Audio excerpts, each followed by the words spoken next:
itu Pak. Jadi kalau kita mau adanya suatu perubahan, ya kita harus mau mengusahakan perubahan tersebut Pak. Karena nggak bisa ujuk-ujuk Pak. Perubahan itu bisa terjadi. Ayo perjuangkan, nggak ada yang salahnya kok Pak. Kita memperjuangkan hal itu. Kalau kita sampai berhasil Pak, saya yakin ini akan menjadi efek bola salju Pak. Ke sekolah-sekolah lain, mungkin orang tua murid yang lain jadi tambah berani. Karena sudah ada kisah suksesnya. Nah jadi kita di sini Pak, yang ngomporin kepada pihak orang tua. Agar ayo perjuangkan hak kita Pak. Karena kalau bukan kita siapa lagi? Nah jadi kurang lebih sih seperti itu Pak. Baik Pak, jadi untuk para orang tua murid di luar sana ya yang menjadi sahabat setia Beyond Education Channel Podcast, silakan kompakkan secara internal di POMG-nya masing-masing gitu ya. Ya memang kalau berjuang sendiri-sendiri bukannya nggak bisa, tapi ya lebih sulit. Satu lebih sulit, kedua nanti orang-orang tua yang lain juga melihatnya dia mah mau cuma memperjuangkan diri sendiri gitu kan. Ini kan padahal ini kan untuk kepentingan bersama. Jadi daripada Anda bersuara sendiri-sendiri ngedeketin bendahara sekolah, ngelobi kepala sekolah, harus di internal POMG dikuatin, lalu dipilihlah seorang yang kompeten sebagai utusan dari POMG itu sendiri, dari kalian semua gitu kan. Nah barulah setelah itu prosesnya dimulai dan sampai diselesaikan gitu. Bayangkan Pak ya, kalau sampai satu sekolah para orang tua murid itu kompak, satu suara, bagaimana tuh Pak? Kira-kira power nih? Ya besar. Apalagi kalau sekolahnya ngancam-ngancam, ya udah kita keluar semua, hilang muridnya kan? Iya. Kan kalau sampai sekolah itu sedikit muridnya, bisa dihentikan Pak bantuannya. Jadi kita nggak usah takut, kita punya power. Tapi masalahnya kita mau bersatu nggak? Kita mau kompak nggak? Jangan istilahnya pengen jadi pahlawan kesiangan juga gitu. Kita harus kompak, satu suara. Kalau kita kompak, insya Allah Pak, suara kita lebih didengar. Tetapi kalau kita masing-masing merasa, oh ini bukan urusan saya mampu kok punya uang, ya itu bagi rakyat jelata aja misalnya. Ya nggak bisa kayak gitu juga Pak. Orang yang kayak begini Pak, yang tingkat kepedulian itu sangat rendah, ya sudah, keluarin aja Pak dari kepengurusan. Kita harus benar-benar satu suara, kita saling dukung. Jangan merasa bahwa ini bukan urusan saya. Saya ini kok merasa baik-baik saja. Saya mampu kok. Saya mampu apa-apa, nggak usah dapat KIP dan sebagainya. Gitu. Kasihan yang kurang, yang nggak mampu. Kan? Ini orang-orang sombong Pak, yang kita nggak perlu dengerin suara mereka. Ya makanya kita sebagai para orang tua murid yang berada di sekolah tersebut, ya harus saling berpegangan tangan Pak. Untuk apa? Untuk kita menyatukan suara kita. Karena kalau kita istilahnya nggak mau Pak melakukan hal ini semua, ya kita berharap keadaan akan baik-baik saja. Hanya waktu yang menjawab. Mau sampai kapan Pak waktu bisa menjawab? Kalau nggak ada ikhtiar. Nah jadi di sini kita para orang tua lah yang harus mau mendobrak ini semua Pak. Bukan dobrak pintu gerbang sekolah Pak ya. Ntar kita suruh ganti lagi. Itu tadi kita kan ngebahas untuk mencegah itu kan. Iya. Jangan sampai kayak gitu. Ya itu langkah terakhir lah ya. Bukan kayak gitu. Yang penting kita sudah mau berusaha. Karena nasib kita ya tergantung diri kita sendiri Pak yang menentukannya. Kan Tuhan itu sesuai dengan prasangka hambanya.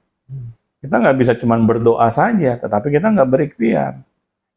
Ayo kita ikhtiar yang maksimal Pak, karena ini masa depan anak-anak kita. Yang kita pikirkan masa depan anak-anak kita saja lah. Kita nggak usah mikirin kitanya lah. Karena kalau kita mikirin masa depan anak-anak kita berasa punya power yang berlebih Pak. Karena kita nggak mau dong masa depan anak-anak kita bermasalah. Ya seharusnya anak kita yang mendapatkan bantuan pendidikan, tetapi kok nggak dikasih. Akhirnya kan kegiatan belajar mengajar ini nggak maksimal, Pak. Nah, oleh karena itu ya para orang tua lah yang harus mau berjuang, Pak. Karena kalau orang tua nggak mau berjuang ya sudah. Hal ini akan berlalu begitu saja. Dan akan terus berulang, Pak, kejadian seperti ini tahun demi tahun.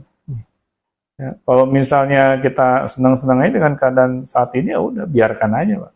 Ya ini juga yang viral udah 4 tahun ini kan karena akibat silent 4 tahunnya kan. Iya. Kalau misalnya dari dulu tahun pertama udah begini kan nggak sampai 4 tahun jadinya. Benar. Ya nggak tahu juga kalau Benar. nextnya Benar. ditipu lagi sih nggak tahu. Tapi setidaknya silent itu membuat akhirnya ini terus-menerus kezalimannya terjadi terus.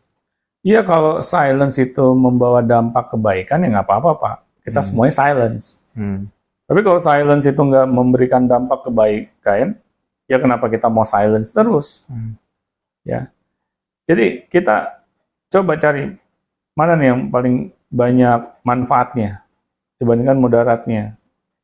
Kalau lebih banyak manfaatnya silence, ya udah silakan silent terus. Tapi kalau silence itu nggak menjawab apa-apa, ya ubah dong pola kita. Kita harus berani bersuara, ya. Nah, ya insya Allah, Pak, kalau kita kompak, pihak sekolah mungkin gerah kali, Pak, ya, kalau tiap hari di demo, Pak. Agar kita diberikan kesempatan untuk audit keuangan sekolah. Akhirnya saya yakin, Pak, para pengurus sekolah juga akan luluh juga. Dia akan memberikan kesempatan bagi kita gitu untuk mengaudit. Kan kita nggak minta apa-apa, Pak. Kita hanya minta apa yang menjadi hak kita. Nah, jadi di sini apa yang perlu kita khawatirkan? Nggak ada sebenarnya. Kita cuma banyak nggak enaknya aja, Pak. Mentang-mentang ini kita berada di negeri timur, punya budaya timur, tapi kita terlalu berlebihan, Pak. Kita anggap kalau kita bersuara, wow, kita nggak tahu tata krama. Ya ini, Pak, yang ngaco. Tata krama kok sama dengan silence? Ini nggak nyambung, Pak. Bukan berarti kita memperjuangkan hak kita terus kita dianggap nggak punya tata krama. Salah, Pak, kalau begitu. Malah kalau kita diam saja, ini yang disebut kita nggak tahu tata krama. Lah ini hak kita kok kita diam saja. Kita mau berjuang, Pak. Nah, jadi ini ya mungkin kita lama dijajah sama Belanda kali, Pak, ya. Jadi ya, lagi yang ngerasain dijajah kan buyut-buyut kita udah nggak ngerasain kan dijajah. Tapi kan kayak efek bola salju, Pak. Oh iya. Terus ke bawah, turun temurun gitu. ya. Iya, turun temurun. Akhirnya kita ketika dizolimi oleh orang lain ya kita anggap ya kita harus nahan. Nah, ini yang salah kaprah, Pak. Kita harus berani bersuara. Karena memang dulu di zaman penjajahan ya para penjajah itu senang kalau kita diem, pasrah, nerimo gitu. Nah, ini budaya nerimo ini, Pak, yang ngaco. Jadi kita harus pandai dalam menempatkan kata nerimo ini, Pak. Bukan untuk segala hal. Ya, tapi kalau itu memang hak kita harus berani untuk memperjuangkannya. Nah, jadi itu, Pak. Jadi maksud saya jangan sampai kita ini hanya bisa berdiam diri saja, pasrah nunggu nasib. Ya. Pasrah nunggu nasib itu hanya buat hewan kurban aja, Pak. Ya. Tapi kalau kita sebagai manusia diberikan akal pikiran, tapi kita masih sukanya pasrah saja, menunggu nasib disembelih, ya silakan. Nah, jadi kalau menurut saya, ayolah kita berjuang, Pak, untuk masa depan anak-anak kita. Ya, perjuangan yang minimal itu dulu sih. Benar ada di hadis Nabi itu kan kita disuruh silaturahim ya. Silaturahim membawa rezeki, nggak cuma silaturahim membawa rezeki, sebetulnya silaturahim itu juga membuat banyak hal yang tidak terselesaikan jadi bisa diselesaikan. Nah itu. Karena kalau misalnya nggak pernah nongol ke sekolah, nggak pernah ikut rapat POMG, nggak pernah ini, tahu-tahu tiba-tiba mencak-mencak kan juga akan aneh juga kelihatannya kan. Bener, jangan kita hanya berdiam diri terus berharap semuanya baik-baik saja, nggak mungkin, Pak. Nggak mungkin. Ya, buktinya kan hal ini kejadian. Ya. Saya yakin ini bukan pertama kali, Pak. Dan bukan cuma di sekolah ini. Iya, saya yakin itu. Ini yang viral aja. Tapi yang nggak viral, saya yakin lebih banyak. Nah, jadi seharusnya, Pak, dengan kejadian seperti ini bagi setiap orang tua muridnya, yang anak-anaknya masih bersekolah, dimanapun sekolahnya, mereka harus berani Pak, memperjuangkan hak-hak anak-anaknya, bukan hak para orang tua ya, hak-hak anak-anaknya. Karena anak-anak mereka lah yang seharusnya menikmati Pak, bantuan dari pemerintah ini, apalagi ini pendidikan Pak. Karena pendidikan itu suatu hal yang krusial Pak, menurut saya. Hal yang sangat maha penting. Bukan makan gratis Pak malahan. Ya. Tujuan makan gratis. Iya. Terus makan gratis juga cuman tahu tempe lagi. Kalau anak-anak kita akibat pendidikan yang berkualitas itu Pak, anak-anak kita ke depannya menjadi orang-orang yang sukses, pastinya Pak, mereka bisa menjadi manusia-manusia yang mandiri. Yang nggak perlu cari makan gratis gitu. Iya. Mereka nggak perlu lagi Pak cari makan gratis. Bahkan yang makan mahal pun bisa bayar. Iya, malah mereka akan memberikan makan gratis kepada orang yang membutuhkan. Seharusnya kan itu Pak yang menjadi mindset kita. Tapi kalau kita abai dengan hal ini ya sudah, ini akan terus berlangsung seperti ini, ya, sampai hari kiamat kali Pak. Kalau nggak ada yang mau melakukan suatu perubahan. Jadi kira-kira ada lagi Pak yang ingin kita bahas? Waktunya sudah ini Pak ya, selesai Pak ya. Oke, mungkin itu saja Sobat Beyond Education, hal yang kita ingin bahas ya. Mudah-mudahan dari apa yang kita perbincangkan, teman-teman mendapatkan suatu insight, pembelajaran. Karena nasib kita ini bisa berubah kalau kita mau memperjuangkannya.